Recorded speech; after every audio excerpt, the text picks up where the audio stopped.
Alceu, que grupos ou que estado predomina nesse levantamento? Qual é digamos assim, o caso mais escandaloso de um clã político nesse domínio de terras indígenas no país? O que é que você destacaria no levantamento? Do ponto de vista da hierarquia dos políticos, a gente tem um senador da República, Jaime Bagatoli, do PL de Rondônia, e o governador Ratinho Júnior. Dois deputados federais, Newton Cardoso Júnior e Dirceu Esperafico, um de Minas, outro do Paraná. Então, esses são os nomes mais eminentes. Agora, tem um sistema por trás, a Frente Parlamentar da Agropecuária, a bancada ruralista, financiada, como ela informou, por esses fazendeiros, além deles terem as propriedades incidentes em terras indígenas, eles são financiados por esses fazendeiros. Então, existe uma estrutura, não é apenas a existência de casos isolados, né?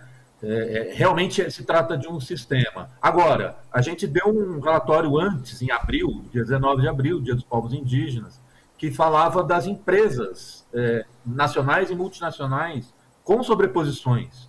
E aí deu o Paraná liderando o ranking de estados. Depois São Paulo, os sudestinos, né? O Porta dos Fundos chamou de sudestinos, eles lideram, porque as pessoas acham que a bancada ruralista é aquele deputado de chapéu do Mato Grosso. Não, a maior parte da bancada ruralista é composta por deputados do Sul e Sudeste.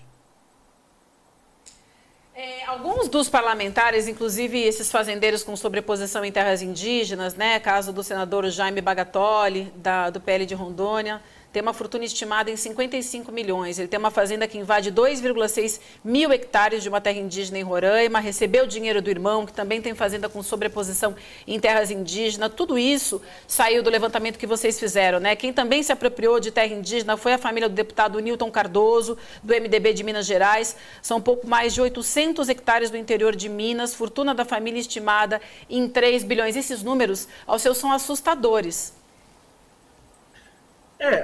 Você citou dois casos aí de empresários, deputados empresários. A gente tem também esses deputados parlamentares, dois deputados não, um é senador por Rondônia, né, o outro é deputado. A gente tem parlamentares que não têm tanto dinheiro, mas eles representam os mesmos interesses, porque eles representam o capital. No caso, o agronegócio é o capital no campo. Com a característica peculiar de que esse avanço, esse expansionismo no campo, ele se dá em um planeta finito. Como ele se dá em um planeta finito, eles avançam sobre terras indígenas, sobre unidades de conservação, avançam com desmatamento e assim por diante. Agora, é importante a gente entender o seguinte, para o internauta ficar ciente desse jogo de poderes. A Frente Parlamentar da Agropecuária, ou seja, a bancada ruralista, a FPA, ela é financiada, em si, ela é financiada por grandes empresas. Então, não é só que existam esses grandes empresários representados no parlamento, né? Os grandes empresários do mundo todo e das maiores corporações, dos maiores fundos estrangeiros, a gente está aqui no ICL, né? Eles financiam o Instituto Pensar Agro, que é o mantenedor da FPA, da bancada ruralista. A bancada ruralista ela se manifesta também setorialmente, tem a frente parlamentar da silvicultura, do setor sucroalcooleiro, mas o principal é a FPA, a Frente da Agropecuária. E são 38 organizações, Fiesp, inclusive, a ProSoja, a Associação dos Produtores de Soja, a indústria da carne, as associações do algodão, enfim, a Sociedade Rural Brasileira. Essas organizações, a gente mostrou no ano passado, no relatório, os financiadores da boiada, que bancam essa bancada que lá atrás era percebida como extrema-direita, e hoje ela é apresentada de um modo mais ameno, né, como se fossem parlamentares digamos, limpinhos e cheirosos e tal. Não, é a mesma filha da UDR, da União Democrática Ruralista, que nos anos 80 aterrorizava o país. O Brasil foi naturalizando esses senhores e essas senhoras, que agora têm essa característica de serem financiados pela direita liberal. Isso a gente precisa entender para entender por que tem CPI do MST. A CPI do MST é uma aliança entre a extrema-direita bolsonarista e a direita liberal, com o mesmo vilão em comum, ou os mesmos vilões em comum. O MST e demais povos do campo, que eles dizem que esses são os invasores.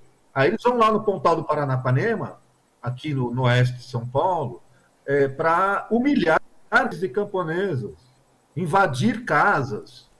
O senhor Ricardo Salles, relator da CPI do MST, o presidente da CPI, o tenente-coronel Zucco, eles foram lá, o Salles foi lá humilhar essas pessoas. Então, a direita liberal e a extrema-direita estão de mãos dadas para evitar que os povos do campo tenham um mínimo de terra a que eles têm direito, a que todo mundo deveria ter direito. Deixa eu trazer, acho que você falou bem sobre a extrema-direita e é muito importante a gente lembrar que esses elos todos acabam levando ao Jair Bolsonaro. Esse levantamento também mostra que o ex-presidente Jair Bolsonaro recebeu mais de 1 milhão em doações de fazendeiros com sobreposição em terras indígenas.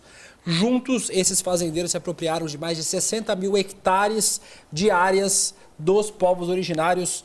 Todos os caminhos de quase todos os gestos criminosos do Brasil levam a Jair Bolsonaro. Esse é mais um, né?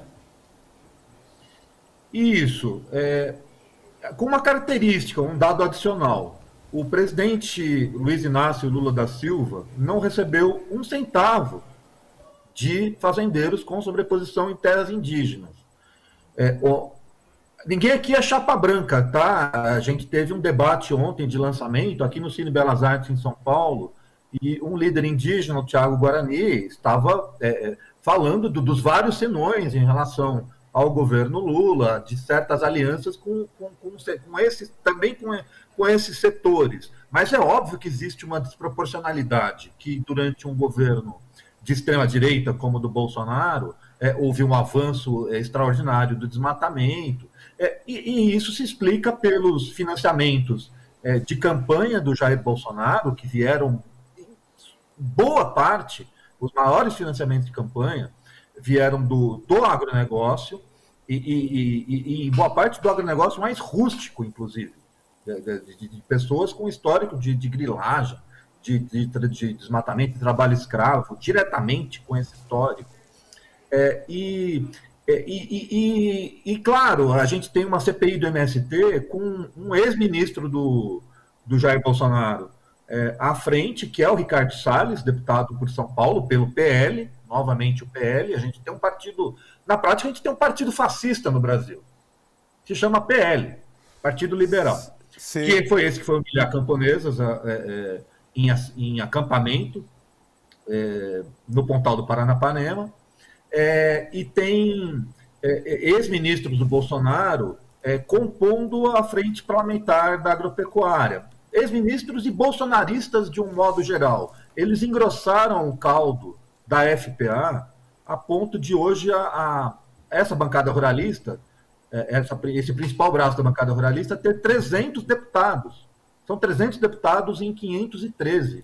É por isso que a gente diz que eles mantêm e derrubam presidentes. Eles foram decisivos para derrubar Dilma Rousseff e para manter o Michel Temer no poder. Isso em votações. Foi constatado por nós em números, número de votos. Então, esse que é o jogo. O Bolsonaro, de fato, ele teve o financiamento desses senhores, mas eu diria que a gente precisa ir além. A gente precisa entender o quanto essa extrema-direita ela se alia com a direita liberal, que quando for necessário, sempre que for necessário, ela descartará a extrema-direita, quando for conveniente. Mas sempre que necessário também, ela voltará a ficar de braços dados.